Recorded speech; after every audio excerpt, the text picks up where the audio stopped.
En un mundo lleno de violencia, tristeza y enfermedad, siempre hay una respuesta. Clama a mí y yo te responderé, dice el Creador.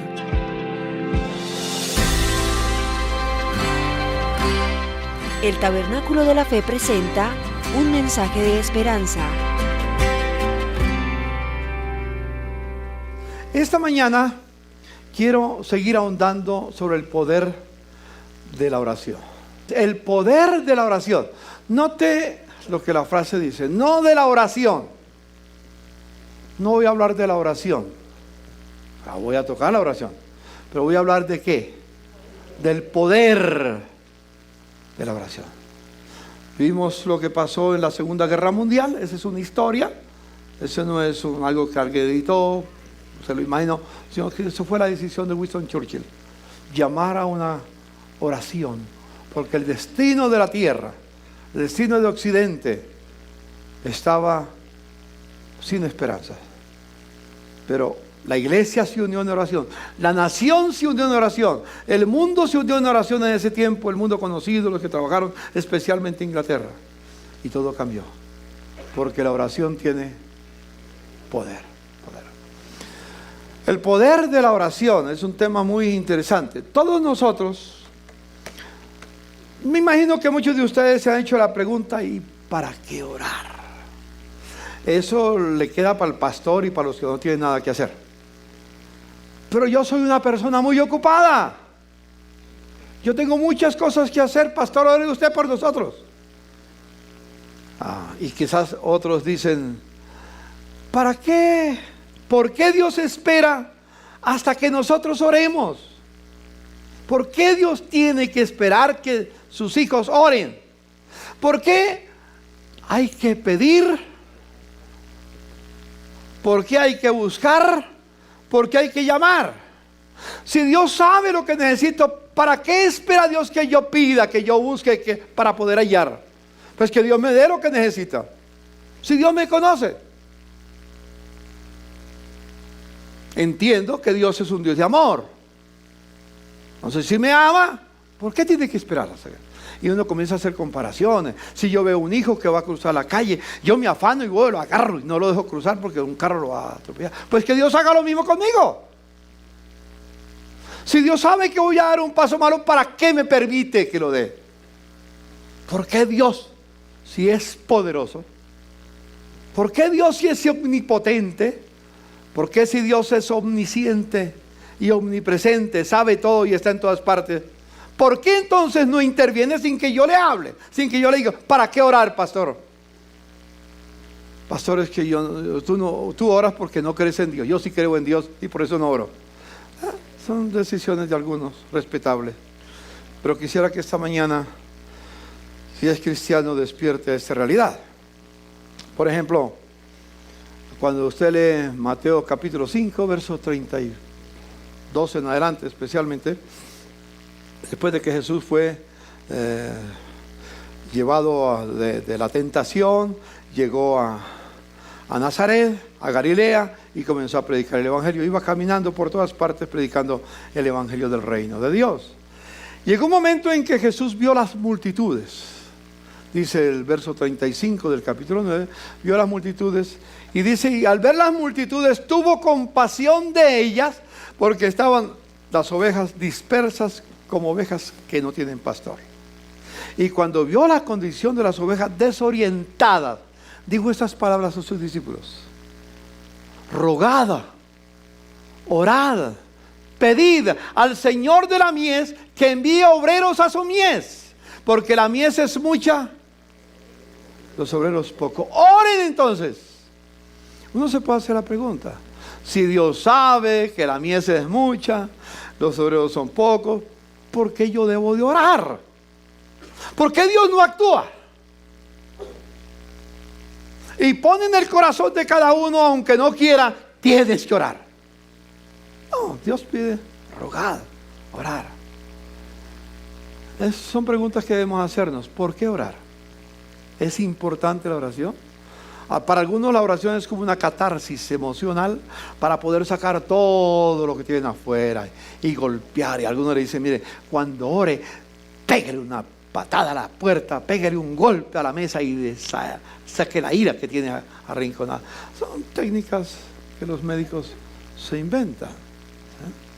Eso no es el poder de la oración, ese no es el camino de la oración. La oración tiene otro motivo por el cual orar. Hermanos, el poder de la oración, y tengo otra frase ahí, un misterio. El poder de la oración es un misterio. Y voy a tratar de entrar a ese misterio esta mañana. No es fácil, les voy a pedir su concentración para que podamos entender lo que quiero decir. He estado desde las 11:30 de la noche de ayer hasta las 3 de la mañana, estuve luchando con el tema.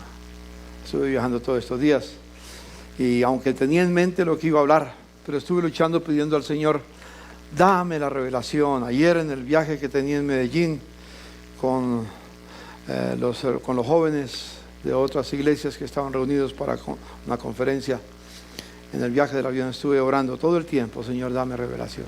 Voy a compartirles lo que el Señor me ha hablado. Y vamos a leer la base. Mateo 18, 18 al 20. Hay dos porciones en el Nuevo Testamento, o mejor en los evangelios que hablan de la iglesia. El evangelio según San Marcos no menciona a la iglesia. El evangelio según San Lucas no menciona a la iglesia. El evangelio según San Juan no menciona a la iglesia. Solo Mateo menciona a la iglesia 2 veces. Uno en Mateo 16, cuando dice que las puertas del infierno no prevalecerán contra la iglesia, que él iba a edificar su iglesia. ¿Sí? Y Mateo 18, que habla de la necesidad de vivir en paz y en armonía en la iglesia. Y llega en ese pensamiento, los versículos anteriores, dice aquí, les digo la verdad, todo lo que prohíban en la tierra será prohibido en el cielo. Y todo lo que permitan en la tierra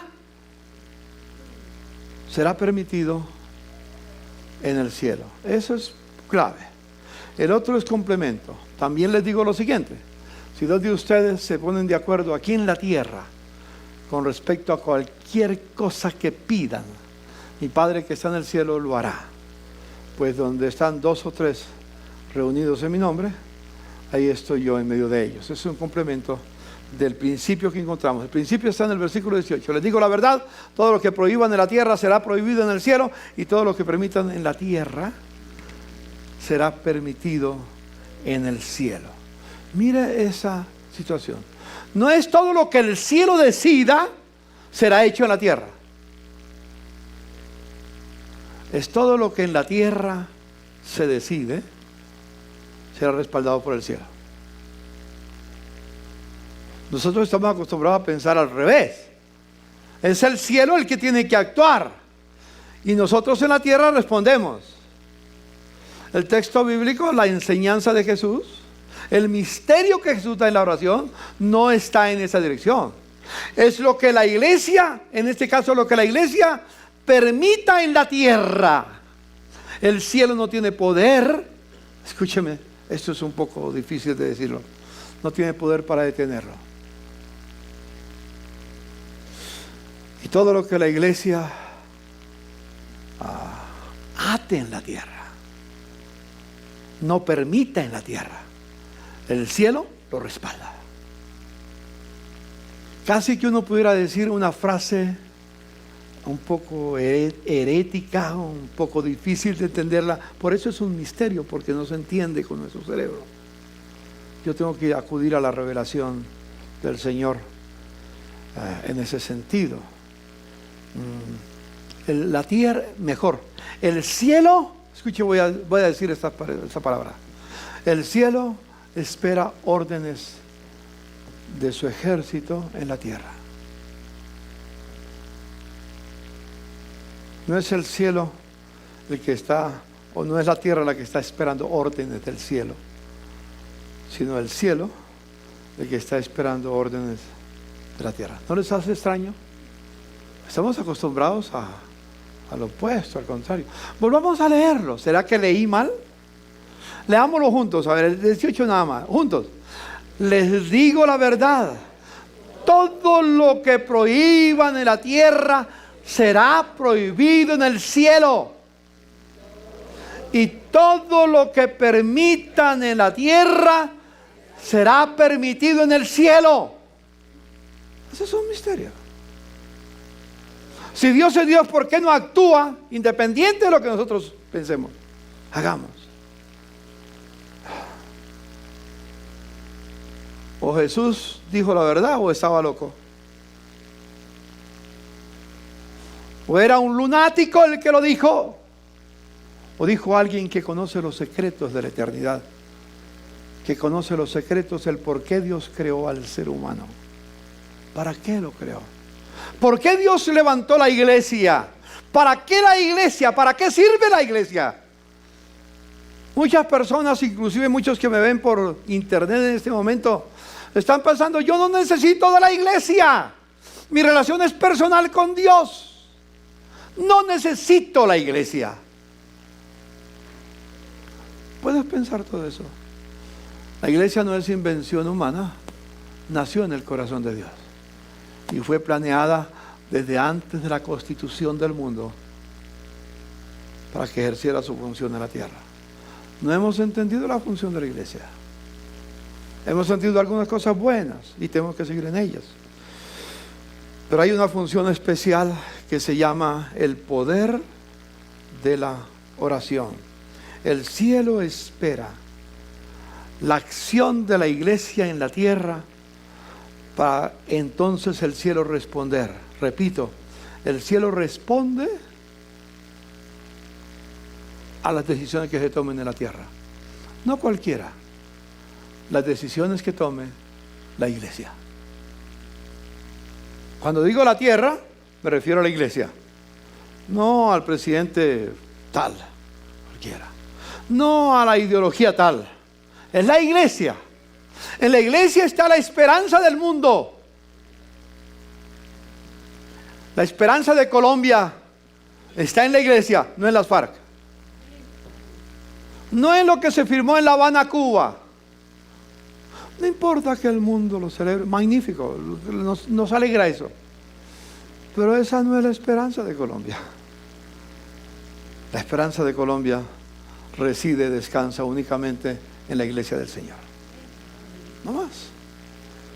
Puede ser que alguno de ustedes no comparta conmigo, tienes toda libertad de no compartir.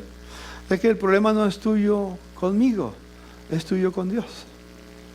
Porque el que dijo esa palabra, esto no me lo inventé yo esta mañana a las 2 de la mañana. Está escrito por siglos. Y por siglos ha sido verdad. Y por siglos seguirá siendo verdad. La esperanza de Colombia, la esperanza de las naciones, no descansa en las filosofías, ni en las ideologías, ni en los gobiernos de turno, descansa solo en Dios. Pero Dios descansa ¿en quién? ¿En quién? En la iglesia. En otras palabras, para resumirlo más claro, la esperanza de Colombia está en la iglesia. Mire a su hermano y dígale: la esperanza de Colombia está en nosotros. Está en la iglesia. Si nosotros lo permitimos, el cielo lo va a permitir. Si nosotros lo prohibimos, el cielo lo va a prohibir. Supongamos que algunas personas quieren hacer un gobierno hegemónico en Colombia y establecer una dictadura en Colombia. Si nosotros lo permitimos, va a acontecer. Si nosotros lo prohibimos, no va a pasar. A tiempo Dios nos está hablando. Creo que de alguna manera Dios les habló a los hermanos venezolanos hace años atrás. Ellos hicieron caso. Entonces tienen que sufrir las consecuencias de lo que están viviendo hoy. La advertencia sigue el Señor hablando. Si no hacemos caso, tenemos el cuadro de Venezuela, el espejo. Venezuela. ¿Será exactamente igual o peor? Venezuela fue peor que Cuba. Y tal vez Colombia puede llegar a ser peor que Venezuela. No digo esto por poner escalofríos en el cuerpo, sino para hablar de la responsabilidad que descansa en nosotros como iglesia. Un ejemplo. Cuando el pueblo de Israel salió de la tierra de Egipto, iban rumbo al Sinaí para recibir las leyes, rumbo a Canaán para tomar la tierra por heredad. Y de repente una de las tribus que estaba por allí atacó a Israel en la retaguardia, donde iban los ancianos, donde iban las mujeres, donde iban los niños. Amalek, los amalecitas atacaron en la retaguardia cobardemente, no enfrentaron al ejército que iba enfrente, atacaron atrás donde no había defensa. Moisés se dio cuenta de eso, mandó a Josué con su ejército a derrotar, a pelear contra los amalecitas, y entonces un ejército en la tierra peleando, pero él se fue a la montaña. ¿A qué se fue? A orar. Y se fue con 2 consiervos. Y mientras que él estaba en la montaña, levantaba la vara, la tenía levantada. Y mientras la vara estaba levantada, Israel prevalecía. Los amalecitas eran derrotados. Pero Moisés ya tenía más de 80 años, se cansaba. Entonces, cuando se cansaba, bajaba la vara, y cuando bajaba la vara, Amalek prevalecía. Y se dieron cuenta de eso rápidamente. Entonces los 2 compañeros le sostuvieron las manos a Moisés, y ahí estuvo hasta el atardecer, con la mano levantada en intercesión, hasta que Amalek fue destruido, fue derrotado. ¿Qué estaba haciendo Moisés? Orando. Y Dios respondió la oración de Moisés. Entonces el ejército estaba defendiendo al pueblo en el campo de batalla. La oración, hermanos, es imprescindible. Tenemos que tenerlo nosotros. Dios espera que en la tierra se ore, se pida para mover las fuerzas del cielo. Las fuerzas del cielo no van a ser conmovidas, sino por la oración de la iglesia. Lo que la iglesia permite en la tierra será permitido en el cielo. Lo que la iglesia prohíba en la tierra será prohibido en el cielo. Dios obra por medio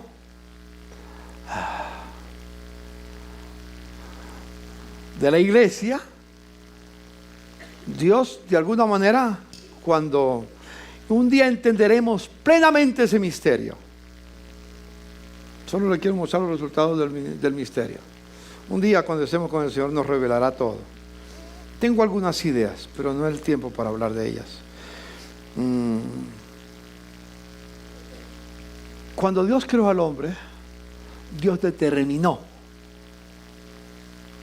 que iba a actuar en la tierra, en la raza humana, basado en lo que el hombre decidiera. Y le dijo al hombre en comunión con Dios, a Adán y a Eva: caminen conmigo de acuerdo a mi voluntad.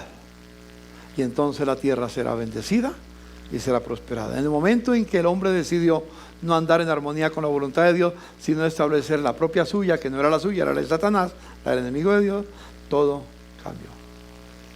Pero Jesús vino a la tierra para restaurar lo que en Edén se perdió. Es lo que llamamos el mandato cultural o el mandato creacional. Entonces Dios mismo decidió limitarse a la acción de la iglesia. Si las cosas no marchan bien en la tierra, no es culpable los impíos. La iglesia es la responsable. ¿Se acuerdan que Jesús dijo, Dios desde el Antiguo Testamento lo está anunciando? Segunda de Crónicas 7:14 dice: si mi pueblo, sobre los cuales mi nombre es invocado, oraren, se arrepintieran de sus malos caminos, se humillaren mi pueblo, me buscaren mi rostro, yo oiré desde los cielos, perdonaré su pecado y sanaré su tierra. ¿Por qué Dios no sana la tierra sin que el pueblo se convierta? Sin que el pueblo ore. ¿Por qué Dios no lo hace? Dios en sus leyes soberanas decidió limitarse a la acción de la iglesia, del hombre y la mujer en comunión con Él. Hermano, este es un misterio. ¿Por qué Dios se limita? Dios se limitó y espera que nosotros actuemos. Y lo terrible es que mientras que nosotros estamos destinados para actuar, nos pasa a los discípulos de Jesús mientras estaban en Getsemaní. ¿Qué hicieron los discípulos de Jesús cuando Jesús estaba en el momento de más agonía? ¿Qué hicieron? Se durmieron. ¿Cómo está la iglesia? Mi pueblo, la iglesia del Señor, duerme. No ora. No busca al Señor. Esa es una tremenda situación. La oración es un misterio. El poder de la oración es un misterio. Pero déjeme decirle, tiene poder. Tiene poder. Si usted no cree que tiene poder la oración, no decida ser cristiano. Siga el camino del mundo. Apártese del Señor. No niegue el poder de Dios, no niegue el plan de Dios. ¿Cómo puede llamarse cristiano y no andar en los caminos del Señor? ¿Cómo pretende llamarse hijo de Dios?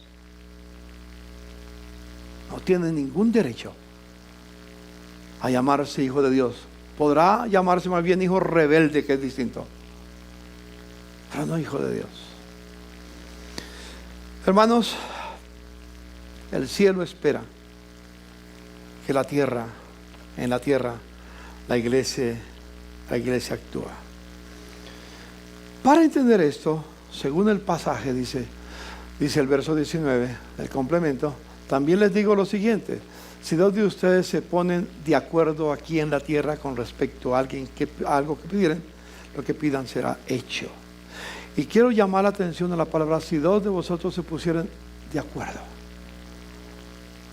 Y esa palabra es muy hermosa porque en griego es la palabra armonía, de donde surge la palabra armonía. Tiene que ver con la música. Si los músicos no están de acuerdo, si los músicos no están en armonía, los instrumentos que suenan, los tonos que dan, etcétera, etcétera, la combinación de las notas, si no está en armonía, la música es un desastre. Es un desastre, totalmente. Es ruido, pero no música. Es ruido, pero no melodía. Y creo que la iglesia ha estado haciendo ruido, pero no somos una melodía para Dios. La palabra: si dos de vosotros se pusieran en armonía. Lo primero que Dios quiere para que el cielo escuche la oración, lo que se haga en la tierra, es que esa iglesia debe de estar en armonía. Armonía los unos con los otros, pero principalmente armonía con la voluntad de Dios. ¿Me explico? Ponernos debajo de la dirección del director de la orquesta, que es nuestro Señor Jesucristo, y el Espíritu Santo que está entre nosotros. Permítanme seguir pensando un poco con ustedes. Hay diferentes tipos de oración. Voy a mencionar dos tipos de oración, que son lo esencial. Primero está la oración individual, la que yo hago solo, la que yo presento al Señor. Si yo le preguntara cuántos de ustedes ejercitan la oración individual, todos. ¿Qué pasa en la oración individual? Pedimos por lo nuestro. Le aseguro, hermano, que si en este momento dijera vamos a orar por las peticiones de cada uno, van a haber 400, 500 peticiones, y tal vez mucho más, porque uno tiene 5, 6, 8, 10. Van a haber 10,000, 20,000 peticiones. No hay armonía, porque cada uno pues tiene lo suyo. Y está bien, Dios escucha las peticiones de cada uno. Claro que sí. Yo tengo mucha confianza de acercarme a Dios y presentarle mis peticiones. Dios escucha la oración individual. Porque sí, eso sí. Ojo con no usar la oración para pedir lo que no conviene. Porque eso es otra cosa. Mire, hay un pasaje impresionante en la Biblia. Un pasaje impresionante en la Escritura. Y les voy a mencionar. En el libro de los Salmos, Salmos 106. Y mire lo que dice el versículo 15. Si no te parece un poco extraño. Dice, y Él les dio lo que pidieron. Dios le dio al pueblo de Israel lo que pidió. Dios nos da lo que pedimos. Siempre Dios responde a nuestra oración. Pero ojo, ¿qué sigue diciendo el texto? Mas envió mortandad sobre ellos. Mas envió mal sobre ellos. Pero les dio lo que pidió. Ellos no pidieron mal para cosas malas. Pidieron para cosas buenas. Pero Dios les añadió. ¿Quién tiene la NBI? Dios les dio lo que pidieron, pero les envió una enfermedad devastadora. ¿Qué pasa, hermanos? ¿Qué pasa muchas veces? Entonces, dice otra versión, Dios les dio lo que pedían, pero al mismo tiempo les envió una plaga. ¿Qué pasó? Cuando salieron de Egipto, tenían hambre. Tenían sed, Dios les dio agua. Tenían hambre, Dios se les acabó el fiambre que llevaban. Entonces, clamaron a Dios porque tenían hambre. ¿Qué hizo Dios? Les dio maná del cielo. Todos los días, al amanecer, caía maná. Se levantaban temprano y tenían comida para todo el tiempo. En el maná, que desconocemos qué comida era, la Biblia dice que era comida de ángeles. Les dio la comida de maná, y en el maná estaban todos los nutrientes que el cuerpo necesita para vivir una vida saludable. Mejor que cualquier comida que uno se pueda comer, bien balanceada. Mejor. Pasó un tiempo, estaban fortachos, estaban fuertes, porque la comida era fuerte, pero se hartaron. Se olvidaron de lo que Dios les daba y dije, porque ¿hasta cuándo vamos a seguir comiendo esta suciedad? Terrible. Se acordaron de los puerros y de todo lo que comían en Egipto y dijeron, ¿quién nos diera que volviéramos a Egipto para comer todas las comidas de los esclavos? Interesante. Y provocaron a ira al Dios de Israel. Desagradecidos. No le falta nada y se quejan. Le pasa a muchos evangélicos que tienen de todo y se siguen quejando. Tienen un televisor normal, quieren uno, yo no sé cómo llaman ahorita, plano 3D y yo no sé cuántas cosas más. Y si Dios no se lo da, ¿por qué Dios no me da lo que pido? Ok, entonces Dios les envió codornices y se hartaron de codornices hasta que las vomitaron y se enfermaron. Por eso dice, Dios les dio lo que pedían, pero al mismo tiempo les envió. Ojo con lo que pide. Dígale a su hermano que está a su lado, ojo con lo que pide. Ojo con lo que pide. Así somos, insatisfechos. Dios siempre ha dicho que no nos faltará con el pan de cada día. No nos dice que, como le preguntan a uno, alguien le preguntaron algún día, ¿cómo quiere los huevos? Y respondió, encima de una libre carne.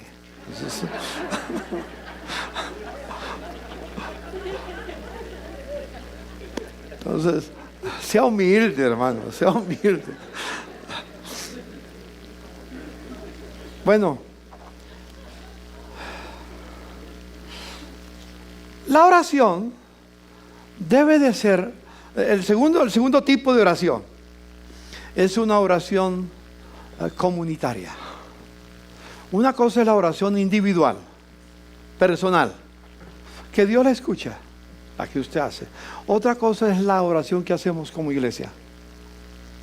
En esa oración que estemos como iglesia, debemos estar en armonía. En esa oración individual, ponte de acuerdo con tu cónyuge si eres casado. Ponte de acuerdo con tus padres si eres soltero. Póngase de acuerdo algunos en armonía para pedir. No lo haga cada uno por su lado, como pasa en los hogares. La esposa ora por una parte, el marido ora por otra, los hijos oran por otra, las hijas oran por otra. Cada uno hace lo que quiere, pide lo que quiere. No, pide que si dos se ponen de acuerdo, me explico esa que tiene que ver con lo individual, pero más con eso que yo tengo directo. Pero otra cosa es la oración comunitaria. Y esa oración comunitaria debe de estar en armonía con la voluntad de Dios, igual que las otras, siempre en armonía con la voluntad de Dios. Hay una historia muy linda en la Biblia, que es la historia de Daniel. El texto es largo, yo no tengo tiempo para leerlo todo, pero Daniel oró. Voy a ir un poquito más al final, aquí al final.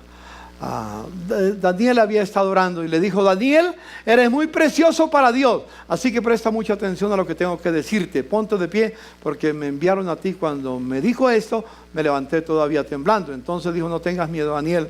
Desde el primer día que comenzaste a orar para recibir entendimiento y humillarte delante de Dios, tu petición fue escuchada desde el cielo, y he venido a responderte. ¿Qué había pasado con Daniel? Daniel había descubierto en la Biblia, él estaba orando no por una necesidad personal, estaba orando por la voluntad de Dios. Había leído en el libro del profeta Jeremías que después de 70 años de la esclavitud que tenía bajo el imperio babilónico, Dios les enviaría un respiro y serían libres, y comenzó a orar para que se cumpliera la voluntad de Dios. Y cuando él empezó a orar sobre ese tema, que la voluntad de Dios se hiciera, Dios envió respuesta. Pero ¿cuánto demoró el ángel para traer la respuesta? 21 días. ¿Por qué? Es que el cielo queda muy lejos. Queda muy lejos. Yo voy aquí le doy la vuelta al mundo hoy en día en 3 días. La vuelta a la tierra en avión, la otra es menos de 3 días. La vuelta al mundo en 80 días, decía Cantinflas, ¿no? Hoy se puede dar la vuelta al mundo muy fácil. Pero aquí duró 21 días. Daniel orando. ¿Sabe qué fue lo que pasó? ¿Se acuerdan qué pasó? Una potestad satánica se puso entre Daniel y la respuesta divina, y luchó contra el ángel para no dejar que viniera la respuesta de Dios a Daniel. Y tuvo que orar 21 días hasta que vino otro ángel a ayudarle. Y después de que le trajo la respuesta, se fueron los dos a pelear contra otra fuerza satánica. Hermano, como decía Isaac Shaw hace 15 días, la oración es una guerra espiritual. Es una guerra. No tengo tiempo para entrar en esos detalles. Isaac lo mencionó. Ustedes recibieron un CD por familia la semana pasada. La oración comunitaria es una oración donde la iglesia descubre cuál es la voluntad de Dios para su nación, para su sociedad, para su pueblo. ¿Sabes, hermano, cuál es la voluntad de Dios para Colombia en los días en que estamos viviendo?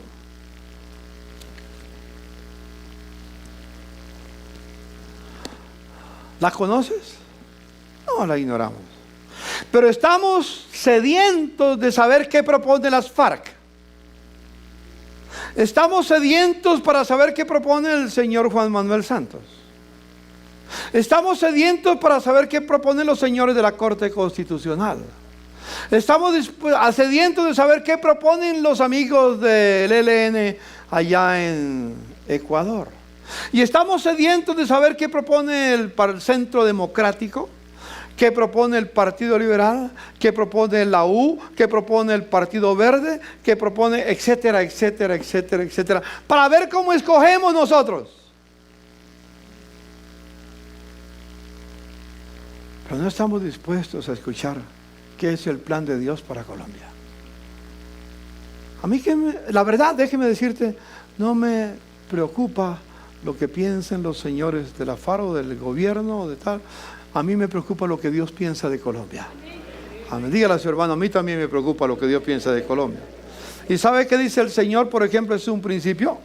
Jeremías 29:11 dice: porque yo sé los pensamientos que tengo acerca de vosotros, dice Jehová, pensamientos de paz y no de mal, para daros el fin que esperáis.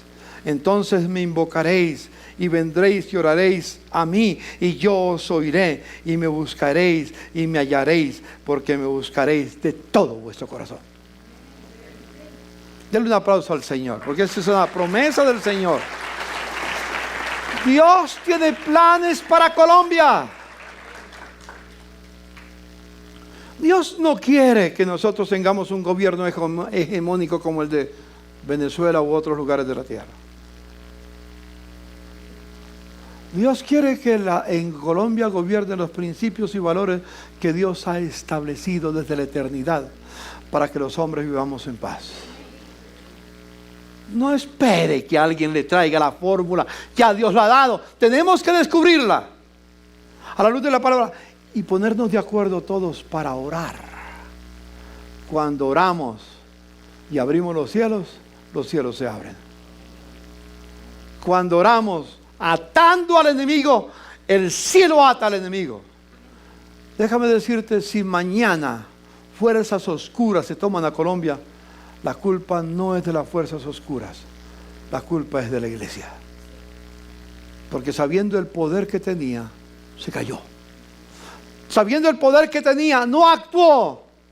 Sabiendo el poder que tenía, se paralizó. Somos nosotros. El destino de Colombia está en manos de la iglesia de Jesucristo. Dígale a su hermano a su lado, el destino de Colombia está en manos de la iglesia de Jesucristo. Este es un mensaje que estoy llevando a los pastores en el país. Me reúno con ellos. Están haciendo cosas bonitas, cosas lindas que hay que trabajar. Están trabajando con empresarios, están trabajando con artistas, están trabajando con mucha gente. Muy bueno, magnífico, hay que hacerlo. Están trabajando para formar un partido político, un movimiento para llevar senadores y al final en algún día un presidente y tener ministros o consejeros en las cortes, en fin, cristianos que aplican. Eso está bien. Eso está bien. Eso no es malo, es bueno. Pero hermanos, podemos hacer todo eso. Si el Señor no edifica la casa, en vano trabajan los que la edifican. La iglesia tiene que alinearse con la voluntad de Dios, no con los planes del hombre. ¿Dices amén? Tiene que alinearse con los propósitos de Dios. Hermanos míos, yo recibo muchas invitaciones y consejos de mucha gente. Me dice, pastor, ¿ha ido a tal lugar? Sí he estado por ahí, pero no he ido a ese lugar. Me dice, ¿por qué no aprovecha el tiempo? Y va y conoce sitios espectaculares, el Cañón del Chicamocha y todo lo que hay en Colombia, que hay muchos sitios maravillosos, hermosos en Colombia. Y hay gente que tiene sed de ir a conocer esos lugares. Y en el mundo hay sitios hermosos. Mi hija está viajando hoy a Alaska. Magnífico. Su esposo la lleva, amén. Los bendigo, que vayan con alegría y regocíjense. Que disfruten. Mi sed es conocer la voluntad de Dios. Nadie me invita a conocer la voluntad de Dios. Me invitan a conocer otros lugares, pero no la voluntad de Dios. Si yo los invito a Israel, no es para que conozcan Israel, sino para que se admiren de las maravillas de Dios. Nadie puede ir a Israel, nadie puede ir a Jerusalén. Si pudieran esas piedras hablar, les contarían cómo la gracia de Dios ha estado sobre ese pueblo, y aunque ha habido naciones enteras que han querido eliminarlos de la tierra, no han podido, porque Dios ha dicho, este es mi pueblo. Uno no puede ir a Israel, conocer su historia y volver ateo. Es un poco diferente. En cambio, yo puedo ir al Cañón Colorado y todas estas cosas y regreso igual. Regreso igual, no me pasa nada, ¿no? Sí, tengo unas imágenes lindas en mi cámara fotográfica o en mi celular, pero no. Hermanos míos, quiero enfatizarles: cuando la iglesia ata, el cielo ata. Cuando la iglesia abre, el cielo abre. ¿Se acuerdan cuando Noé duró 120 años proclamando lo que iba a pasar? Nadie creyó, la puerta estaba abierta. Pero cuando entró Noé, la puerta se cerró. Y cuando Dios cierra, nadie abre. Nadie abre. Y cuando Dios abre, nadie cierra. El poder de la oración. Dígale a su hermano, el poder de la oración. Hay un misterio, pero la oración es poderosa. Hermano, yo los invito a que como iglesia nos juntemos para orar por nuestro país. Vamos a dar oraciones, orientaciones de cómo orar y por qué orar. Pero estamos insistiendo hace tiempos, bueno, no años, pero tiempos, meses. El viernes es día de oración. Y yo sé que ustedes, alguien me dice, no, pero si yo oro en mi casa. Está bien, hágalo. Sigan, no dejen de hacerlo en su casa. Pero una cosa es la oración individual, otra cosa es la oración comunitaria. La oración como iglesia es la que necesitamos. Es lo nuestro. ¿Se acuerdan que el Padre nuestro, dice el Señor, Padre, no dice Padre mío que estás en los cielos, santifico tu nombre? No. ¿Qué dice? Es oración comunitaria. El Padre nuestro habla de lo que debemos hacer como comunidad, no como individuos. No dice, mi pan de este día dámelo hoy. Danos hoy nuestro pan nuestro. Perdónanos nuestras deudas. Todo el Padre nuestro es una oración en comunidad, no individual. La hemos torcido, la hemos hecho individual. No, es una oración comunitaria. Hermano, si la iglesia se pone de acuerdo, yo estoy luchando con los pastores en Colombia para que llegue el día en que toda la iglesia en el país, en lo posible, nos unamos con peticiones especiales, doblemos rodillas delante de Dios y veremos a Dios obrando con poder. Veremos el poder de la oración respondido sobre nuestra nación, derramado sobre nuestra nación, y veremos una Colombia sana. Sana. Dígale a su hermano, veremos una Colombia sana el día que como iglesia oremos juntos por nuestro país. Hermanos, no tenemos que esperar hasta que todos lo hagan. Comencemos nosotros. Comencemos como comunidad. Comencemos. No vengamos el día viernes, por ejemplo, en la oración que estamos enfatizando especialmente de 5 a 9 de la noche, y después enfatizaremos otras horas. Todo el día estamos abiertas las puertas en oración. Pero hermanos,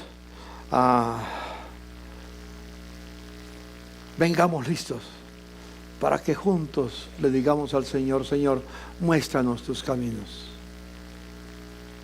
El destino de Colombia está en nuestras manos. Hermanos, cuando les invito a la oración, no es un ejercicio espiritual, es porque está el secreto para una Colombia nueva, para una Colombia en paz, para una Colombia en armonía. Permíteme terminar, el tiempo se me fue y voy a mencionar algunas cosas. Recordemos varias cosas. Lo primero que tenemos que hacer cuando estamos en oración es entrar en el temor de Dios. ¿Sabes por qué en el temor de Dios? No en el temor al hombre, sino en el temor de Dios, es decir, en la reverencia suprema que Dios merece, porque la oración personal o comunitaria es una audiencia con su majestad. Él es el Rey máximo de la creación. Al entrar cara a cara en la presencia del Señor, estamos entrando en la presencia de su majestad. Y tenemos que entrar en esa actitud de temor, de respeto, de honra, para establecer un diálogo con Él, para que a través del diálogo con Él en la oración y su palabra descubramos su propósito. En segundo lugar, cuando entremos en oración, entremos con un corazón contrito y humillado. ¿Se acuerdan del Salmo 51, versículo 17? Jesús dijo, o mejor, El salmista nos recuerda orando, porque no quiere sacrificios que yo los daría. No quieres holocaustos. Los sacrificios que a Dios le agradan son el espíritu quebrantado y humilde. No vayas con soberbia delante de Dios. No trates de enseñarle a Dios lo que Él tiene que hacer. Entremos para descubrir su propósito, su voluntad. Tercero, entremos decididos a vivir, a orar conforme a la voluntad de Dios. Sumisos a la voluntad de Dios. Cuarto, con plena confianza en Dios. Dios siempre nos dará lo mejor. Dios siempre nos dará lo mejor. Y en quinto lugar, no desmayemos. Eso no va a ser mágico. Empezamos a orar hoy, mañana, hoy juntos, o el viernes que viene juntos, y ya el sábado todo cambió.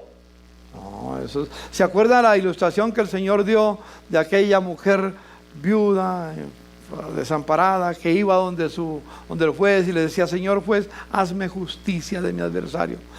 Pasó un día, pasó un mes, pasó 6 meses, pasó un año, no sé cuánto tiempo pasó, y el juez no le ponía atención para nada. Era una pobre vieja. No la atendió. Pero un día ella insistía: Señor juez, no me voy de aquí, yo voy a hacerlo bien en su oficina hasta que me atienda. El bendito juez se cansó y dijo: le voy a hacer juez para que no me moleste esa vieja, le voy a hacer justicia. Y le hizo justicia. Y dice la Escritura, dijo Jesús: ¿oíste lo que dijo el juez injusto? Que le iba a hacer justicia porque insistió. ¿No hará mucho más mi Padre Celestial, que es justo? Por lo tanto es necesario orar y no desmayar. No es mágico, pero debemos persistir en oración. ¿Cuántos años? Yo no sé. ¿Cuántos meses? Yo no sé. Pero juntos orando veremos la gracia de Dios. Y termino diciendo de la iglesia que soñamos. Ese es nuestro lema, la iglesia que soñamos. ¿Cuál es la iglesia que soñamos? Hermano, déjeme hacerte una declaración. Esta mañana, muy temprano, a las 2:30 de la mañana, estaba en internet mirando las condiciones del aborto en la tierra. Y en 1914 se publicó en el 2014, se publicó en el 2015 esta noticia. Cada año hay en la tierra 56 millones de niños asesinados en el vientre de la madre. 56 millones cada año. Ninguna guerra ha producido tantos muertos. Y es cada año que acontece. ¿Cuántos niños son asesinados en Colombia todos los días? Mañana, tarde y noche en nuestras clínicas, con especialistas de la salud,